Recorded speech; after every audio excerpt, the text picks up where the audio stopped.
नहीं दे रहा। बच्चे की एग्जाम होती है, आईएएस की एग्जाम होती है, और तो भाषण देते हैं कि पढ़ाई करते हैं, क्लास लेते हैं। कोई भी एग्जाम होती है तो पढ़ाई करते हैं कि भाषण सुनते हैं? पढ़ाई करते हैं ना, क्लास होती है ना। तो अगर बाबा साहब का काम पूरा करना है तो पढ़ाई करनी पड़ेगी, क्लास लेना पड़ेगा। तो मैं आप लोगों का क्लास ले रहा हूं। तो इतिहास क्यों जानना है? बाबा साहब ने क्या बोला इतिहास के बारे में? अगर हमको इतिहास निर्माण करना है तो इतिहास जानना जरूरी है। अगर भविष्य निर्माण करना है, अभी जो हुआ हो तो चेंज नहीं कर सकते, लेकिन जो आपके साथ होने वाला है, बुरा भी होने वाला है, अच्छा भी होने वाला है। आप क्या चाहते हो, बुरा हो कि अच्छा हो? हाँ, तो अगर अच्छा हमको इतिहास भविष्य निर्माण करना है तो बाबा साहब का फार्मूला है, इतिहास जानना जरूरी है। भविष्य निर्माण करने के लिए इतिहास जानना जरूरी है। इसलिए नहीं कि नारायण सर को या धर्मेश पाटिल सर को कितना इतिहास मालूम है, इसके लिए नहीं जानना है। हमको हमारे समाज का, भारत देश का उज्जवल भविष्य निर्माण करने के लिए इतिहास जानना बहुत जरूरी है। वो काम हम लोग कर रहे हैं, धर्मेश जी भी कर रहे हैं। तो बाबा साहब ने अमेरिका और इंग्लैंड में स्टडी करके ये जाना कि भारत का इतिहास और कुछ नहीं, बौद्ध धर्म विरुद्ध ब्राह्मण धर्म का संघर्ष है। भारत का इतिहास क्या है? बौद्ध धर्म विरुद्ध ब्राह्मणवाद। तो तुम किधर से हो? बौद्ध धर्म की तरफ से हो कि ब्राह्मणवाद की तरफ से हो? बोलो। बौद्ध धर्म की तरफ से हो। तो अगर हम लोग को भारत को बौद्धमय करना है तो हम लोग को भारत में जो धर्म था उसका इतिहास जानना जरूरी है। और बौद्धमय भारत बनाना, ये टारगेट आप लोगों को, मेरे को किसने दिया है कि हमको भारत बौद्धमय बनाना है? ये किसने दिया है टारगेट? बाबा साहब अंबेडकर ने। कौन सी तारीख को दिया? 14 अक्टूबर 1956 को। उन्होंने कहा कि अगर मैं 10 साल जिंदा रहा तो भारत को बौद्धमय कर डालूंगा, लेकिन उनको 52 दिन ही मिले, 14 अक्टूबर से 6 दिसंबर। 52 दिन में वो चंद्रपुर की दीक्षा कर पाए। तो बाबा साहब के जाने के बाद भारत बौद्धमय करने की जिम्मेदारी किसकी थी? जिनको बाबा साहब ने बौद्ध बनाया, यानी आप लोगों की, यानी महाराष्ट्र के जो पूर्वाश्रम के जो महार लोग हैं, वो जिन्होंने बाबा साहब से धम्म दीक्षा ली, जो बौद्ध बने, उनकी जिम्मेदारी थी। और खास करके नागपुर वालों की, क्योंकि बाबा साहब का एरिया तो बम्बई था, पुणे था, नासिक था, लेकिन नागपुर में क्यों दीक्षा दी? ये आप लोगों को जानकारी होगी और नहीं भी होगी, क्योंकि नागपुर ये नाग लोगों की राजधानी है। नाग लोग यानी ये वाले नाग नहीं, जिनका चिन्ह ये है, जो इधर भटकते हैं।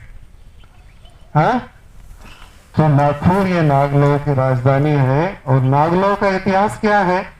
ये वही नाग लोग हैं जिन्होंने इतिहास में भारत और दुनिया में धम्म का प्रचार प्रसार किया था। तुम लोगों को तुम्हारा इतिहास ही नहीं मालूम। तुम लोग किन की औलाद हो? तुम लोग उन लोगों की औलाद हो जिन्होंने इतिहास में भारत और दुनिया को बौद्धमय किया था। ये इतिहास किसने जाना? बाबा साहब ने जाना। तो उनको आशा थी कि अगर मैं नहीं कर पाया तो मेरे बात कौन करेगा? तो नागपुर के लोग, विदर्भ के लोग, क्योंकि ये नाग लोग हैं और नाग लोगों ने ही इतिहास में भारत को और दुनिया को बौद्धमय किया था। लेकिन 56 के बाद आज 2024 खत्म हो गया, 59 साल हो गए। हम लोगों ने भारत तो बौद्धमय किया ही नहीं, अब हम लोग ये डुप्लीकेट बौद्ध बन रहे हैं। जो नागपुर के विदर्भ के जो बौद्ध हैं वो गणपति बिठा रहे, तो कोई देवी को जा रहे, कोराडी को पैदल जा रहे, हाँ, यात्रा को, कावड़ यात्रा को। तो हम लोगों ने बाबा साहब के विश्वास को धोखा दिया। तो मैंने सोचा कि मैं भी तो नागपुर का नागी हूं, तो बाकी लोगों ने जिम्मेदारी नहीं निभाई तो अभी मैंने निभानी चाहिए।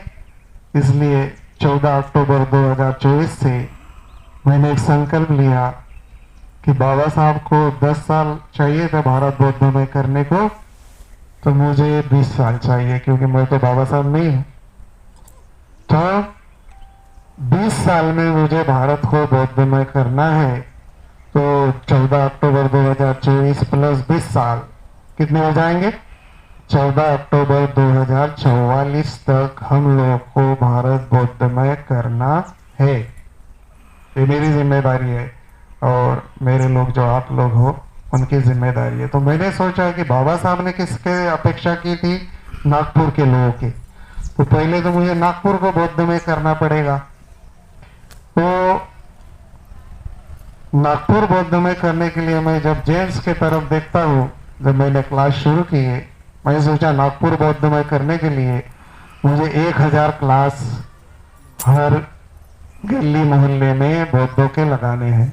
नागपुर में कितने क्लास लगाने हैं? 1000, 14 अक्टूबर 2025 तक। तो मैंने देखा कि ये जो नागपुर के जो जेंट्स लोग हैं वो तो कोई धम्म में ज्यादा इंटरेस्टेड नहीं दिख रहे। सारे विहारों का इंचार्ज कौन है? लेडीज है, उपासिका है। सारे विहार नागपुर के कौन चला रहे हैं? उपासिका चला रही है। तो नागपुर के जो नाग लोग हैं, मुझे लगता है अभी ये नाग नहीं रहे, ये माटी खाए साहब बन गए। माटी खाए साहब मालूम है? हाँ, माटी मैच रहे थे, माटी मैच खत्म होते, माटी मैच जीते।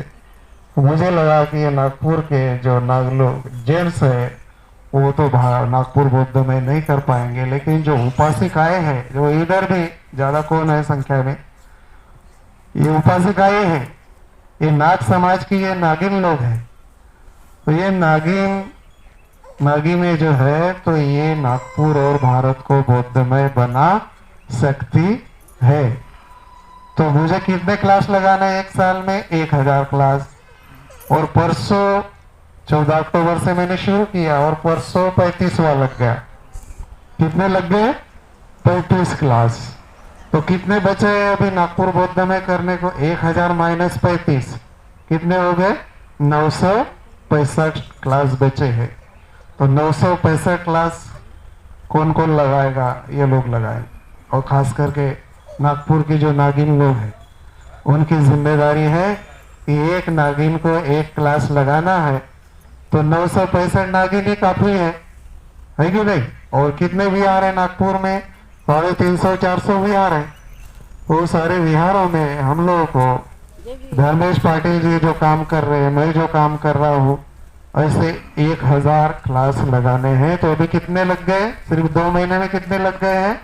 35 क्लास लग गए। पहले एक शुरू हुआ, एक वालों ने 2 लगाए, 2 वालों ने 4 लगाए, 4 वालों ने 8 लगाए।